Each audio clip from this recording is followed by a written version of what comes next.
Double-action revolvers, usually in caliber .38 Special, were the archetypical police sidearm for most of the 20th century. But in the latter part of the 20th century, starting in any mainstream way in the 1970s, we saw a transition away from revolvers to autoloaders for police use. In the early years of this transition, pistols like this Smith & Wesson Model 59 were very popular, and caliber 9mm Luger, also known as 9x19, was almost universal. But as the transition toward autoloaders started, so did the tales of the 9mm's lack of effectiveness. This lack of effectiveness usually being cited as the result of excessive penetration due to insufficient hollow point expansion, or insufficient penetration due to excessive hollow point expansion. The epitome of this coming in the FBI's famous Miami-Dade shooting in 1986. Now at that time, most FBI agents carried revolvers. Only those with SWAT training were allowed to carry autoloaders. One such agent, armed with a 9mm autoloading pistol, shot one of the suspects, the bullet traveling through his arm, missing the humerus but severing the brachial artery, entering the thoracic cavity, perforating the lung, and stopping just short of the suspect's heart. A wound that would have proven fatal without timely medical intervention, but not an immediately incapacitating wound.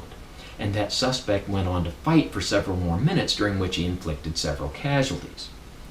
Well, as the result of the tales of the 9mm's ineffectiveness, and especially the results of that day, the FBI did several things. Two of those things were, first, citing a lack of firepower, they abandoned revolvers, and secondly, citing a lack of effectiveness, they abandoned the 9mm, opting instead to arm their agents with 10mm autoloaders.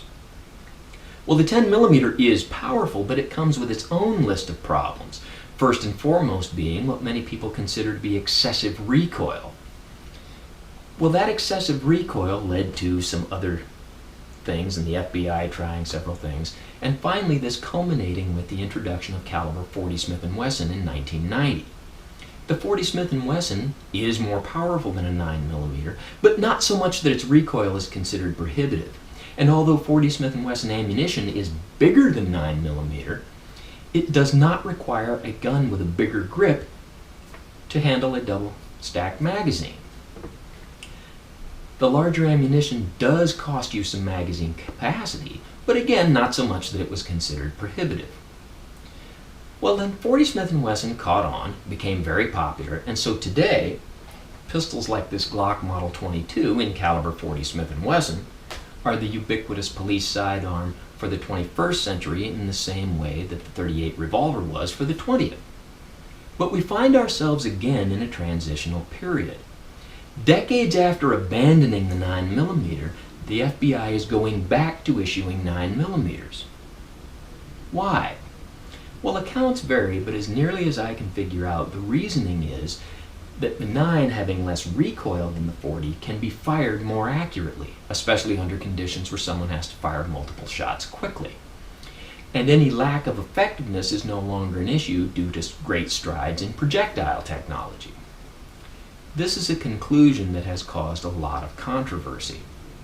And like it or not, the FBI does set a precedent for law enforcement firearms and law enforcement firearms training. And there are many police officers that are concerned that they are going to be asked to turn in their .40s and instead carry 9s, which many people consider to be a step backward, and many people are concerned that they will be undergunned.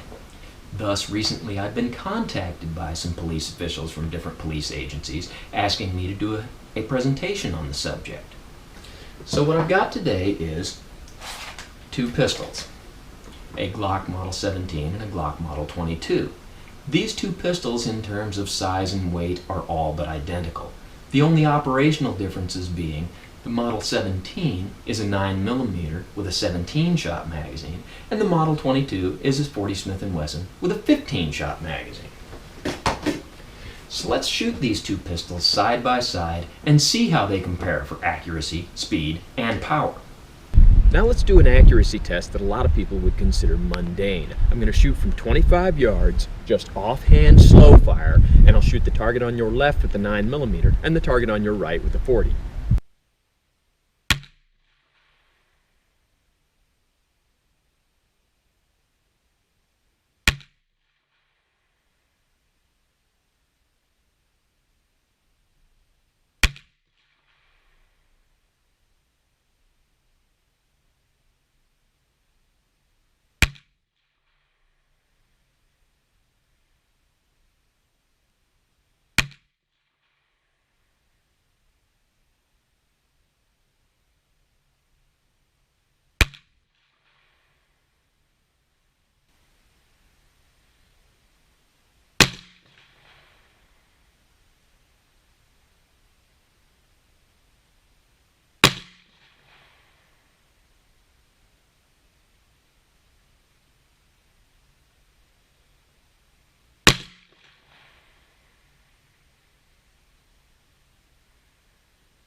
So we see at 25 yards both seem to do okay.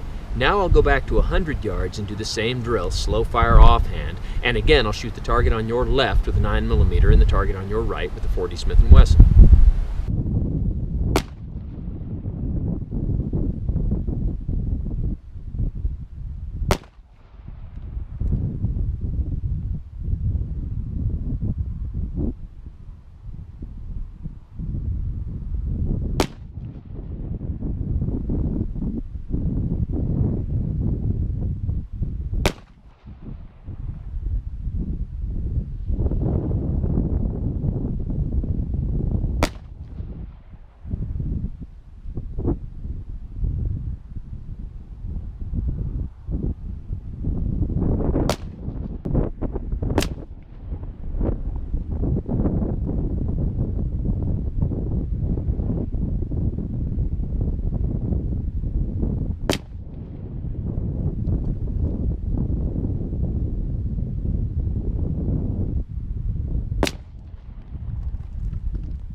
So how'd we do?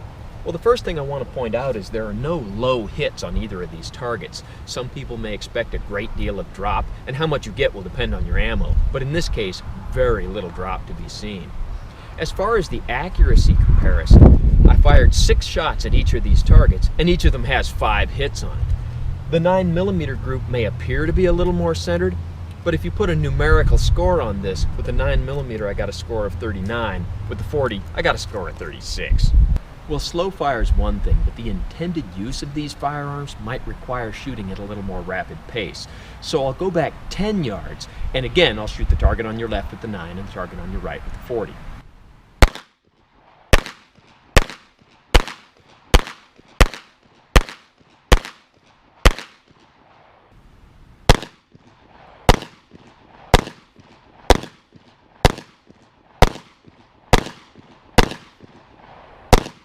So how'd we do? You see with the 9mm the group is a little high. That's just because that pistol pattern's a little high for me. But as far as the size of the group, there isn't a significant difference. If you want to put a numerical score on it, I fired 9 shots with each pistol for a total possible of 90, and with the 9mm I got 82, with the .40 I got 85. But the real question is, with the .40's greater recoil, did I shoot the 9-shot group slower? And if it was slower, was it enough to matter? You be the judge. Where recoil really becomes a factor is shooting at multiple targets. Now at 7 yards I've got 3 of these miniature silhouettes set up, and I'll shoot 12 shots, 1, 2, 3, 3, 2, 1, 1, 2, 3, 3, 2, 1, out of our 9mm, and then we'll repeat that with the .40 and see how they compare.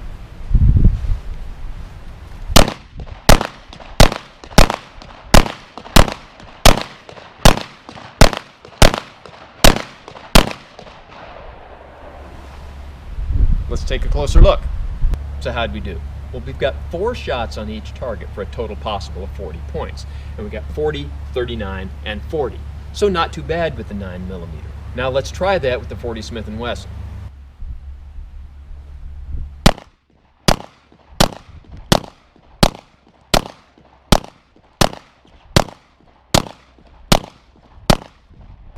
Now with the 9mm we had scores of 40, 39, and 40.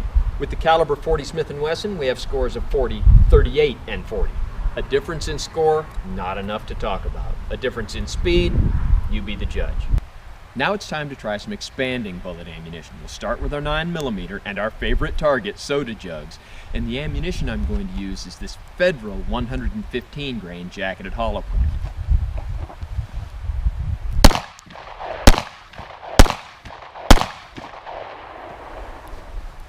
Not bad at all. Let's see how the .40 compares.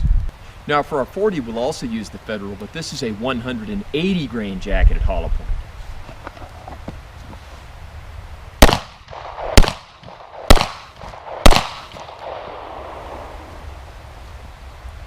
Which one was better? You be the judge. Now let's try a different kind of ammunition. Again, we'll start with our 9mm, but this time we'll use Hornady critical duty ammunition. Now this is a 135 grain ballistic tip bullet.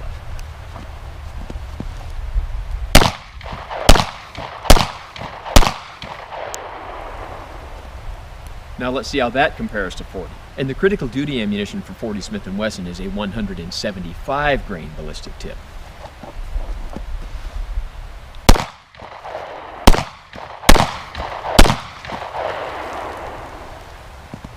Not bad. More effective than the 9, you be the judge. Well, the soda jugs are interesting, but now let's try cinder blocks. And these are the heavy-duty cinder blocks. And I'll shoot the target on your left with the 9mm and the target on your right with the 40 Smith & Wesson. And in this case, the ammunition for both will be Winchester White Box full metal jacket ammunition. For the 9, I'll use 115 grain, and for the 40, it's 165 grain. And we'll shoot from 15 yards.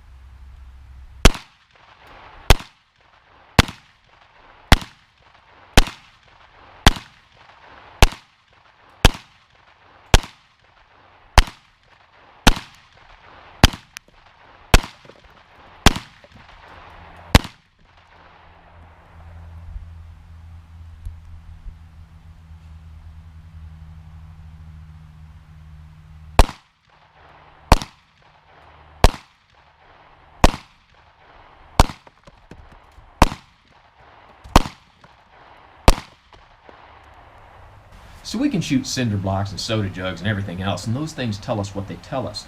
But remember, the FBI's reason for abandoning the 9mm in the first place was the events in their 1986 Miami-Dade shootout. So let's see if we can simulate that. What I've got here is something that has become affectionately known as the meat target. And in this case, we need a lateral shot meat target. So what I've got is pork ribs to simulate ribs, these 2 bags of oranges to simulate lungs, and on the other side, more pork ribs. Now what you can't see is between these 2 bags of orange lungs,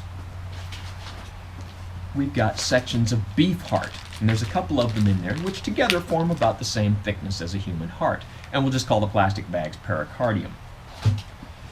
But our meat target isn't complete. He doesn't have skin. Let's see what we can do. We've got this leather jacket, which for today is not going to be a leather jacket, it's going to be skin. Now our meat target has skin, but he's still not complete. Remember, the shot in question passed through an arm. So what we've got to simulate an arm is this ham. Now this does not have a bone in it, but that's okay because the shot in question didn't go through a bone. Now this ham might look too big to simulate an arm. Let me show you something.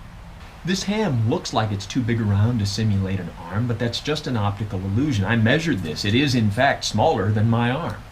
So now our meat target has the ham arm. I rolled some duct tape around here to keep it from falling down the sleeve. But he's still not complete. He's naked. Let's put some clothes on him. So now he's got this nice long sleeve t-shirt, but it is a cold day. Let's put on one more layer. So now the meat target's wearing a flannel shirt over a t-shirt. Now you may have heard of the FBI's standard of the 4 layers of denim, and that might sound excessive. And it probably is. But remember, in this case, for the bullet to go through the arm into the thoracic cavity and hit the heart, it's going to have to go through flannel shirt, t-shirt, exit the arm going through flannel shirt, t-shirt, and enter the thoracic cavity by going through flannel shirt, t-shirt. So there are, in fact, 6 layers of clothing to go through before the bullet can get through the lung and hit the heart. So we'll start with our 9mm, and the ammunition we'll use is the Federal 115 grain jacketed hollow point, and we'll shoot from 7 yards. So with our Federal 115 grain jacketed hollow points, I fired 3 shots, recovered all 3 bullets, and the hollow point expansion was very good, and I'll show you a close-up of that in just a minute. But let's look at the results of our autopsy. Our ham arm is annihilated. But as far as the penetration goes, of the 3 shots, 1 is still stuck in our lung. Another one shot over the heart and went into the adjacent lung, but without significant damage. The 1 bullet that actually hit the heart, you can see is just stuck in our plastic pericardium. It didn't penetrate at all. So although it did hit the heart, it would not have done any more damage than the famous Miami-Dade bullet did. Now let's take a close-up look at the hollow point expansion. So with this Federal 115 grain jacketed hollow point 9mm ammunition, the expansion is very good. Its penetration, questionable. Now we've got our meat target put back together, and we'll shoot it with the 40, and we'll use the Federal 180 grain jacketed hollow point.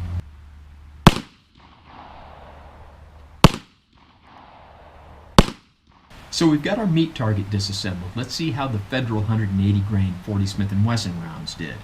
Well, in terms of the standard being, did it penetrate the heart, I fired 3 shots, and now this heart has 3 bullet holes in it, one of which went through pretty close to the center. Bullets went through the adjacent lung. Now I lost 1 bullet, but the other 2 are actually lodged in the ribs on the opposite side, and I'll show you a close-up of them in just a minute. So what we see here is sufficient penetration, and the bullets being stopped on the opposite side would seem to be optimal.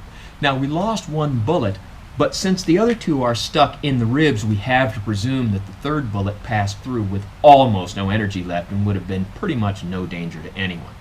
And for our 40 Smith & Wesson Federal 180 grain jacketed hollow point bullets, the expansion is quite good. Now we're back to the 9mm, and let's try our other type of ammunition, the Hornady critical duty ammunition.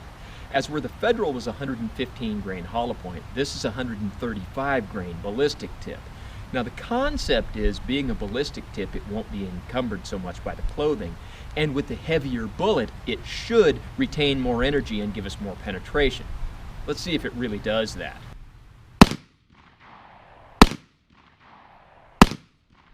So with our 9mm critical duty ammunition, we see once again the arm is pulverized. Where the bullets hit the ribs, broke them. Of the 3 shots I fired, 2 actually hit the heart, one just nicking the edge and the other one getting 100% penetration through our heart. All 3 bullets were lodged in the lung tissue on the opposite side, one achieving complete penetration and being hung up in the edge, none actually hitting the ribs at all. So they didn't seem to penetrate 100%, but as far as the standard of going through the heart, absolutely. Now we'll try our 40 Smith & Wesson critical duty ammunition, which is 175 grain ballistic tip. So with our 40 caliber 175 grain ballistic tips, how'd we do? Well, pulverized our arm, no surprise there. Penetrated the ribs, where it hit the ribs, broke them. Interesting thing, I fired 3 shots, 2 of which are stuck in the heart. They were between the 2 halves of heart. The expansion of these 2 ballistic tips was very good, far better than the 9mm ballistic tips. But as far as penetration, 2 of the bullets were in the heart, the 3rd is lost in the opposite side lung, and none made it through the ribs on the opposite side. And here's the 2 40 caliber critical duty rounds I recovered. I didn't show a close-up of the 9mm because the expansion was almost none. So what is the takeaway from today's presentation? Well, first I'd say we are on a live fire range, so please bear with gunfire in the background. But mainly we were looking at 2 things, accuracy and power. And the concept that the 9mm can be fired more accurately by virtue of it has less recoil, I can see nothing in today's presentation to support that hypothesis. Now it does occur, I have seen this over the years a few times, where people can shoot guns with very light recoil more accurately than they can guns with very heavy recoil. But that usually manifests itself with inexperienced shooters, and in cases where the handguns they're firing have a great disparity in recoil. 22 long rifle versus 44 Magnum, 38 special versus 454 Casull. In the case of the 9 versus the 40, the disparity in recoil is not that much, and especially when these firearms are wielded by highly trained professionals like FBI agents or police officers, I don't see that phenomenon manifesting itself in any meaningful way. And in those few cases where it does, I would suggest that perhaps remedial training for those individuals could be a better solution than completely re-equipping an entire agency. As far as the power of these 2 rounds, you can argue the relevance of shooting cinder blocks or soda jugs, but it'd be hard to argue that shooting those things is fun.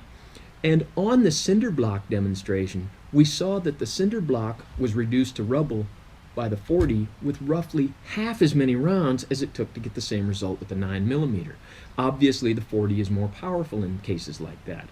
As far as the soda jugs, if there was a difference, it wasn't very much. But the real meaningful demonstration was the meat target. And as we can see, the 40 made bigger holes, did more damage, and penetrated more. By the standard of did the bullet reach the heart, the federal 115 grain 9mm rounds failed to do so in any meaningful way.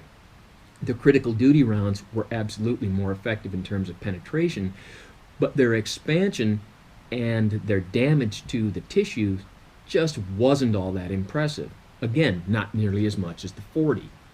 So the idea that there's been great strides forward in bullet technology, allowing the 9 to be more effective today than it once was, yes, that seems to be true if you buy the right kind of ammunition.